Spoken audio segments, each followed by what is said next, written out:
A very good morning, dear students.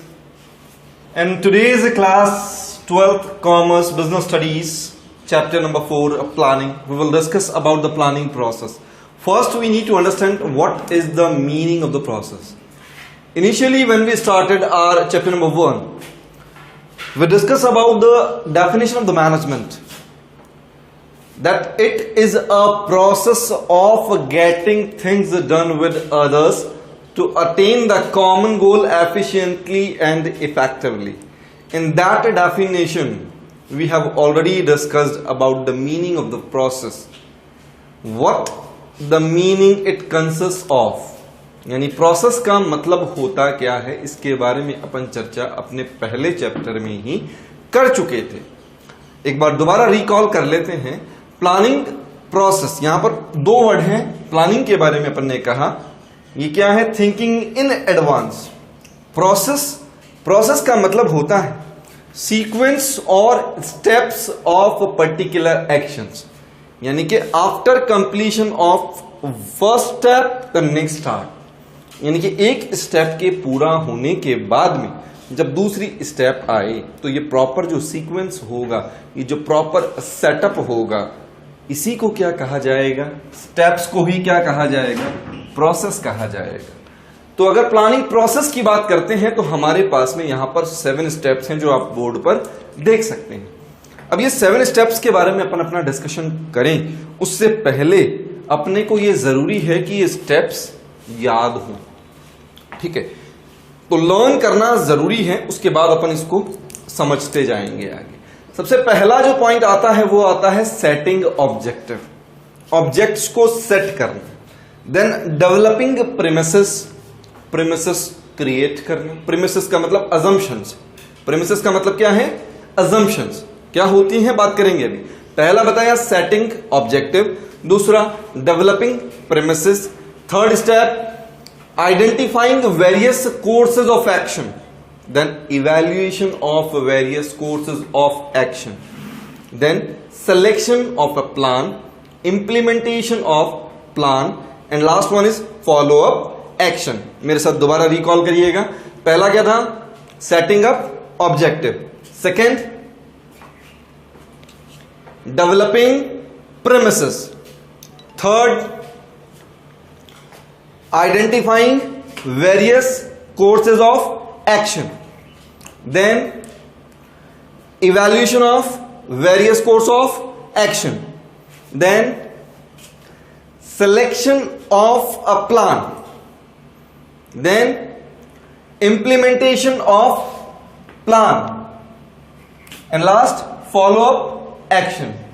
repeat करते हैं. setting up objective, developing premises, identifying various courses of action, evaluation of plan, selection of plan, implementation of plan, follow up action. यानी कि ये sequence चलेगा अपने पास में.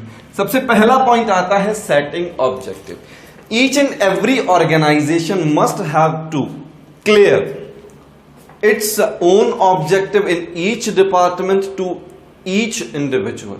हर एक department, हर एक इंडिविजुअल के सामने उसका ऑब्जेक्टिव क्लियर होना चाहिए, जिससे सारे के सारा जो एम्प्लॉइज हैं आपके, सारे के सारे जो डिपार्टमेंट्स हैं आपके, वो केवल और केवल एक सिंगल ऑब्जेक्टिव के लिए ही काम करें. एग्जांपल लेते हैं. एग्जांपल अपन ये ले लेते हैं कि a firm is thinking to increase its sale by 20%. 20% sale आप इंक्रीज करना चाहते हैं आपके फाइनेंशियल ईयर में, आपके अकाउंटिंग ईयर में आपने टारगेट सेट किया. ये कॉमन ऑब्जेक्टिव था. ये टॉप लेवल मैनेजमेंट ने ऑब्जेक्टिव डिसाइड किया कि इस साल हम अपनी टोटल सेल को 20% इंक्रीज करना चाहते हैं. तो क्या टॉप लेवल मैनेजमेंट अकेला ये काम कर लेगा? नहीं. इसके लिए उसके हर एक फंक्शन को परफॉर्म करना पड़ेगा, यानी कि मार्केटिंग को भी करना पड़ेगा, प्रोडक्शन को भी करना पड़ेगा, अकाउंट्स को भी करना पड़ेगा, फाइनेंस को भी करना पड़ेगा, सेलिंग को भी करना पड़ेगा, डिस्पैच को भी करना पड़ेगा, ह्यूमन रिसोर्स को भी. इस प्लान को कंसीडर करते हुए अपने इंडिविजुअल प्लान्स फ्रेम आउट करने होंगे.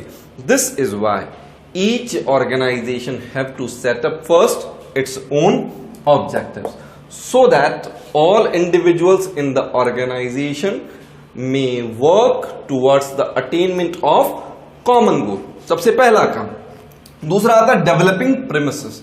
प्रेमिसेस का जो मतलब बताया आपको, अजम्पशन बताया। Plans are made for the future, है ना।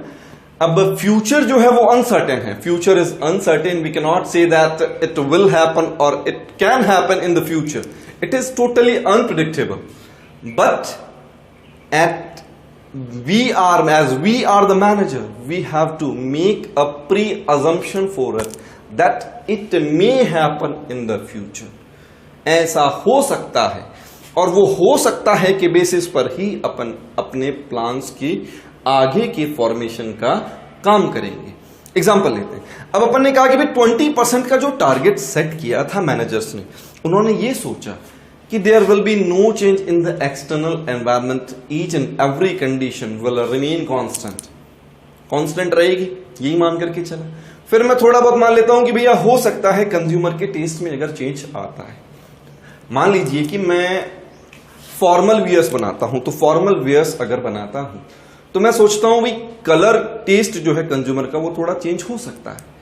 अब बिजनेस एनवायरनमेंट के बेसिस पर मैंने स्टडी कर लिया उनका कि भाई कंज्यूमर ये चाहता है कि नए जो कलर आए वो कलर थोड़े कॉन्ट्रास्ट मैचिंग के साथ में आए। तो मैंने अज्यूम किया कि भाई ये जो कॉन्ट्रास्ट मैचिंग का जो टेस्ट है वो केवल एक स्पेसिफिक सेगमेंट तक नहीं रहेगा, वो जनरलाइज हो जाएगा। तो उसके बेसिस पर मुझे अपने प्रोडक्ट को भी क्या करना पड़ेगा, मॉडिफाई करना पड़ेगा। ये एक्चुअल कंडीशन नहीं, it is a kind of assumption. ये अजम्पशन किस पर डिपेंड करेगी, इंडिविजुअल अप्रोच पर डिपेंड करेगी। तो सेकंड पॉइंट है developing premises, creating assumptions for the future that it can happen or it may happen in the future so that you may formulate your plan for the future. अगला point आता है identifying various courses of action. There are a number of ways to complete the single task or to complete a task. किसी एक काम को करने के लिए या किसी भी काम को करने के लिए बहुत सारे तरीके हो सकते हैं। पहले वो अपने को क्या करने पड़ेंगे, बहुत सारे तरीके खोजने पड़ेंगे कि how many ways are there through which we can complete our task. वो बहुत सारे रास्ते कौन कौन से हैं, यानी कि अगर मैं 20% से इंक्रीज करना चाहता हूं तो मुझे क्या करना चाहिए, मुझे क्या सेल्स प्रमोशन करना चाहिए, क्या मुझे टारगेट मार्केटिंग करनी चाहिए, या फिर मुझे ब्रांड एक्सपेंशन करना चाहिए, या फिर मुझे कंज्यूमर को सेटिस्फाई करने के लिए, खुद से जोड़े रखने के लिए कमिटेड कस्टमर एटमॉस्फेयर डेवलप करना चाहिए। There are a number of ways. तो अपने को यहां पर नेक्स्ट स्टेप में क्या करना होगा, identifying various courses of action. अगला आता है evaluation of various courses of action. अब इवैल्यूएशन किस चीज का किया जाए, फिजिबिलिटी का किया जाए, सूटेबिलिटी का किया जाए। फिजिबिलिटी हमारे लिए कौन सा प्लान सूटेबल होगा, फिजिबल होगा। अब अपन कहें कि as we know that there are a number of ways, each plan or each course of action must be evaluated on various controlling modules. हर एक प्लान को अपने को अलग अलग कंट्रोलिंग मॉड्यूल पर अप्रेस करना होगा, that which plan can be most fruitful, most beneficial for the organization, through which plan the efficiency will be the maximum and the risk will be minimum. किस प्लान में हमारे जो प्रोसेस है, हमारी जो प्लानिंग प्रोसेस है उसकी efficiency तो मैक्सिमम हो जाए और रिस्क क्या हो, मिनिमम हो। अपने को सोचना था, एग्जांपल पे वापस चलते हैं कि भाई अगर अपन ने सेल्स प्रमोशन किया तो खर्चा लगेगा, यानी कि आपको रिबेट देना पड़ सकता है, डिस्काउंट करना पड़ सकता है, फ्री सैंपलिंग करना पड़ सकता है, गिफ्ट वाउचर्स देने पड़ सकते हैं, आपको कॉन्टेस्ट करने पड़ सकते हैं। तो इन सब में खर्चा लगेगा, और लेकिन इसका फायदा भी है कि अगर ऐसा सब होता है तो क्या होगा, कंज्यूमर से आपका डायरेक्ट इंटरेक्शन होगा, कंज्यूमर से डायरेक्ट इंटरेक्शन होगा तो सेल्स के बढ़ने की पॉसिबिलिटी ज्यादा है। दूसरा जो ऑप्शन लिया था अपने ब्रांड एक्सपेंशन, अगर अपन अपने ब्रांड को एक्सपेंड कर दें, नए फीचर्स के साथ में प्रोडक्ट ले आए, तो भैया कंज्यूमर आजकल नई इनोवेटिव चीजें भी प्रेफर करता है। जब नई इनोवेटिव चीजें प्रेफर करता है तो लॉन्ग टर्म तक रिटर्न भी दे सकता है आपको, आप उसको भी इवेल्युएट करेंगे। फिर आप कहते हैं भाई आप निच मार्केटिंग करते हैं, टारगेट मार्केटिंग करते हैं, किसी एक स्पेसिफिक सेगमेंट को ध्यान में रखते हुए प्रोडक्ट बनाते हैं। आप कहते हैं भैया आपको फॉर्मल्स ही बनाने हैं, तो फॉर्मल्स जो बनाएंगे आप वो केवल और केवल एक पर्टिकुलर सेगमेंट यानी कि एज ग्रुप अपन डिसाइड कर लेते हैं, 30 to 50 का जो एज ग्रुप है उनके लिए आप फॉर्मल्स बनाते हैं, क्योंकि ऑफिशियल जो वियर्स हैं जनरली वही काम में लेते हैं। तो फॉर्मल वियर्स जब वो काम में लेते हैं तो आपने इस एज ग्रुप के लिए टारगेट मार्केटिंग करने के बारे में सोचा। तो अपन क्या करें, इस तरह के हर एक ऑप्शन को पहले इवैल्यूएट करें कि कौन सा ऑप्शन हमारे लिए सूटेबल होगा।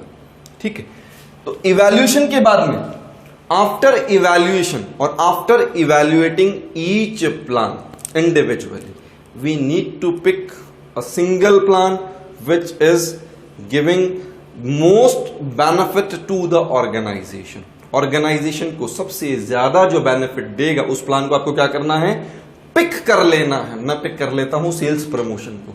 मैं किसको पिक कर लेता हूं, सेल्स प्रमोशन को, यानी कि सेल्स प्रमोशन करना है, मुझे डिस्काउंट ऑफर करना है, मुझे क्वांटिटी डील देना है, मुझे कॉन्टेस्ट करने हैं, मुझे रिबेट देना है।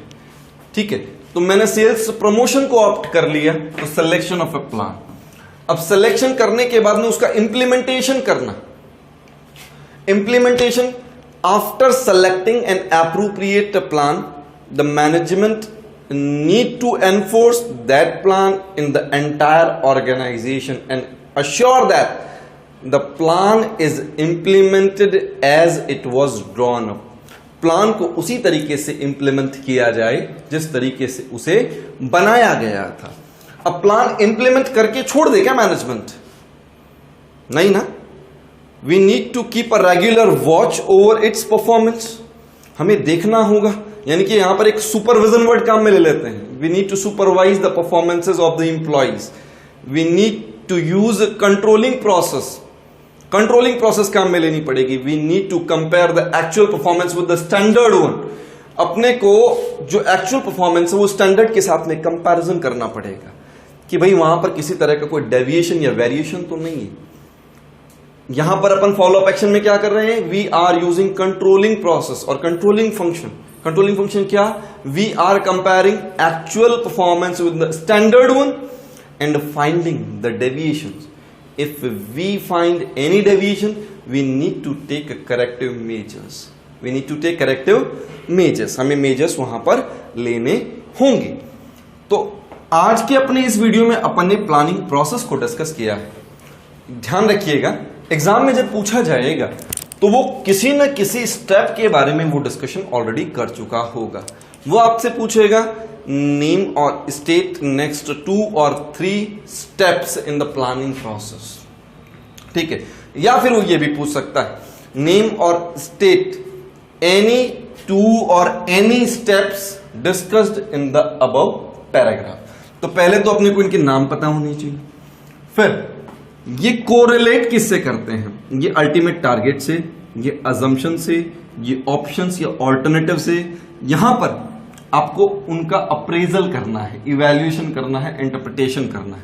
यहां पर पिकिंग अ सिंगल प्लान, एक प्लान को उठा लेना, इंप्लीमेंटेशन उसे अप्लाई कर देना, फॉलो अप एक्शन उसकी कंट्रोलिंग करना, फॉलो अप एक्शन उसकी कंट्रोलिंग करना। These are the keywords. इनके बेसिस पर अपन रिकॉग्नाइज करेंगे कि भाई कौन सी स्टेप केस में डिस्कस की गई। ठीक है, आज का काम आपको ये स्टेप्स याद भी करनी है और अपने आप इन्हें एक्सप्लेन करने की कोशिश भी करनी है। Thank you.